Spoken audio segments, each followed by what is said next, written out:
Well, the haters won't tell you that because they're stuck in 2020. Times are changing. As 2024 comes to a close, is this 2024 Tesla Model Y rear-wheel drive Tesla's best value car that you can buy? And having driven this one for around 3 months now, I've become very acquainted, or familiar should we say, with its strengths and its weaker points. Out of the box, it's really easy to name a few highlights that should be undisputed from its competition, such as it being super smart in and out the car. The mobile app with its functionality as well as its car's user interface is simply outstanding. No brand has it quite as good as Tesla here. Then we have comfort, efficiency, cabin noise, and yes, that's a real strength in the 2024 version now. But what truly makes this Tesla stand out from its competition? Where is Tesla truly head over shoulders? And in fairness, where could it improve? Before rounding off with breaking down in detail why in 2024 is this still the best value car that you can buy, and what you're about to see will be an honest take on why I feel this is the best value Tesla Model Y that you can buy ever. So if this video sounds like an interesting insight, do buckle up, hit the like button, subscribe if you haven't already, and finally do hit that notification bell for me. Right, let's get deep into the reasons why. So first up, let's talk about Tesla Model Y build quality. Because the haters know all about Tesla Model Y build quality issues in 2024, and they've always got an opinion on how it is. So if you do, let me know how bad it is in the comment section below, because I really want to hear it. But the chances are, if you had a bad experience in 2024 at least, you probably found the needle in a haystack, because this made in Berlin Tesla Model Y is no different to the average German built car. I'm talking about it being persistently good, as I've helped others with their collection process recently, so I've seen more than my very own Tesla to actually say this. I mean, I've highlighted this before. This Tesla Model Y is actually built totally different to how it was in 2020, and that's thanks to incremental changes in the production process, combined with Tesla's sophisticated Berlin paint shop. And that means in 2024, the chances of you finding that needle in the haystack is even smaller than before, as you can definitively see that there's no screaming panel gaps now, there's no rattles or creaks in the interior and the paintwork. Even in the crevices where your eyes don't go normally, there's some real pride and proof that they don't want to cut corners, as the paintwork is consistent throughout. They focused hard with them incremental changes to be better, and this model, it generally shows that. This is probably testament as to why Tesla made a decision that other companies don't decide to make overnight, and that is gifting new customers 10,000 extra miles worth of basic warranty. In fact, it didn't even stop at new customers, as it was also backdated to those that purchased it months ago, like myself. Which begs the question, if the car was so badly built, why would Tesla underwrite such a cost-hitting decision? Maybe it's because the cost to Tesla by adding this extra mileage reassurance to the customer is actually very little, because Teslas are built so consistently good these days. Well, the haters won't tell you that because they're stuck in 2020. Times are changing. Moving on to the ride quality and the road noise of the Tesla Model Y, and honestly speaking, whilst the 2024 Tesla Model Y does not have the best suspension setup in the market, I've never said that. I mean, as long as you're not expecting this car to have air suspension from a £40,000 car, the suspension setup of the rear-wheel drive Tesla Model Y from Berlin is not much different to its competitors now. And I'm not complaining the superiority of this at all. Tesla did actually make some adjustments and improvements somewhere between 2023 and 2024 for the suspension. And actually coming from the 2021 Tesla Model 3, I can say definitively that this Tesla Model Y from Berlin is much smoother and softer over the bumps. Yes, it still picks up imperfections in the road surface, but the suspension setup in 2024 is certainly softer. Going back to what I said with the warranty increase back from 2020, it's about Tesla actually just swallowing their pride, making them changes that customers actually whinge about themselves underneath the surface, because truthfully it's a weak point in the experience that needs to be addressed, for which the suspension is better than ever before, thanks to them being able to actually take it on the chin. But the real surprise for me really has to be the road isolation and better sound insulation in the Model Y. It is pretty phenomenal actually that this 2024 Tesla Model Y has acoustic glass all around. There's sound dampening measures all around now, even around the belt areas too, just helping to prevent rattles, and even the higher carpeted areas in the boot. And this combined with the Hanuk S1 Ventus Evos, this car really cooks now in this area.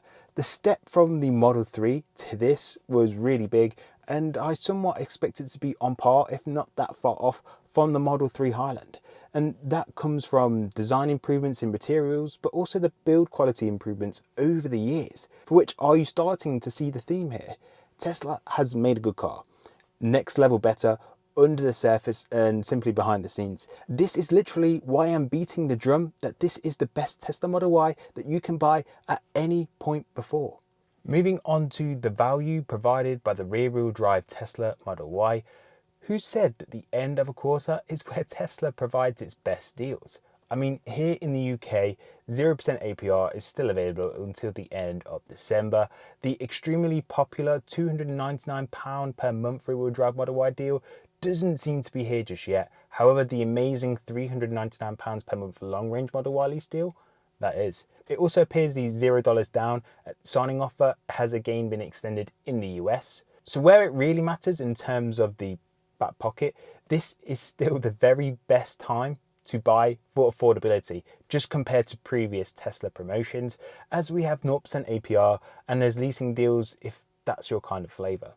Frankly, there seems to be something really to appease everyone if you're seriously thinking about pulling the trigger. If you are, as of the time of recording, I do have just one referral space left, for which one of you lucky bunch can actually get £1,000 or $1,000 off a brand new Tesla. The link will be in the video description if you're ready to pull the trigger on this purchase. But note, this could be your last chance from me to get a cheeky discount on your next Tesla via the Tesla referral program. Moving on to something that just goes hand in hand with buying a new car, and that's how much does it cost to buy, and then what are your typical charging costs to you? When day to day, in the UK at least, I'm sure this is probably the same around the world. If you can charge from home, getting under 2p a mile is more than achievable here in the UK. A full battery can cost as little as £4.20, and that will see you cover over 240 miles, and even more if you're doing city driving. And I'll pop a video on the screen of how exactly you can achieve that if you're a UK viewer, as it's well worth maximising your charging cost savings to drive that value-driven line here. In a nutshell, to achieve this cost saving, you need both a home electrical tariff suitable for an EV and an efficient car. So just like your typical petrol motor, if you're flooring it on every straight road that you see, it's inevitable that it will require more energy to do so. But just driving day to day without trying to hypermill the damn thing, achieving more than 5 miles a kilowatt hour for city driving, particularly just in average temperatures, just kind of seems to happen effortlessly. So not only is the go-go juice cheap itself, but the amount of energy to get this car from A to B is very little despite the physical size of the car. And whilst it's designed to provide that greater cabin and storage space, rest assured, it doesn't actually affect the efficiency of the car at all. Well, all things considered. Even the fast charging at a supercharger in real world conditions, I actually found that supercharging speeds to be actually outperforming expectations, which is pretty much what every electric car driver wants to hear. Finally, before moving on to the conclusion, if I'm saying the 2024 Tesla Model Y rear-wheel drive is the best value car, surely I'm skipping the Tesla Model 3 rear-wheel drive, as it's cheaper than the Model Y. Well, the devil is in the detail. Depending on the deal that you opt for, despite the ticket price being different, some of the actual finance deals can be better for the Model Y. However, beyond the financials, truthfully speaking, your purchase should be between the two cars. That should be wholly dependent on your needs and requirements from the car, as the financials differ depending on which offer kind of suits you more. The refreshed Model 3 offers a bunch of new features that the Model Y does not have, and equally the Model Y also has a bunch of features a new rear-wheel drive Tesla Model 3 does not have, like premium sound and more storage space for families. Therefore, it's not really an apples to apples comparison, and you should really be focusing on your car requirements first. As at the moment, there's not really much in it in terms of what is better value between these two, because they both are different beasts that are more uniquely useful for different usage cases. Therefore, one car will offer better value for you depending on your needs, and frankly the price isn't that much different unless you're actually focusing on the list price. Then you could say that some of the finance deals for the Y are actually more attractive. It really just is case dependent. So to conclude, in a nutshell, when it comes to a full refined package that offers some of the finest Tesla technology, the 2024 rear-wheel drive Tesla Model Y is probably going to be the best that you can buy in 2024, especially with all the advancements that happen unannounced and underneath the surface. And this is why the 2024 variant of the Tesla Model Y is nothing like the very first Tesla Model Ys to be released, because it's chipped away at some of the weaker points and then it's reduced its monthly price to consumers like you and I. And as a result, from a value proposition of what you're getting for money, is there anything that stacks up against the Tesla Model Y's technology, the full supercharger access, the reliability, FSD capability, and finally, efficiency? Tesla has taken steps forward with its 2024 Tesla Model Y, for which there has been no better time to look into buying a Tesla, particularly if affordability is a driving factor in your decision-making process. So what do you think? Have you tried or even recently bought a new Tesla Model Y? What did you think to it? What does Tesla need to improve, if anything, to the Tesla Model Y? Let me know in the comment section below. If you haven't already, don't forget to like the video, subscribe. Do take a look at some of the links in the video description, as there'll be some handsome discounts for you. You folks have been great, and I'll see you in the next one. Ciao.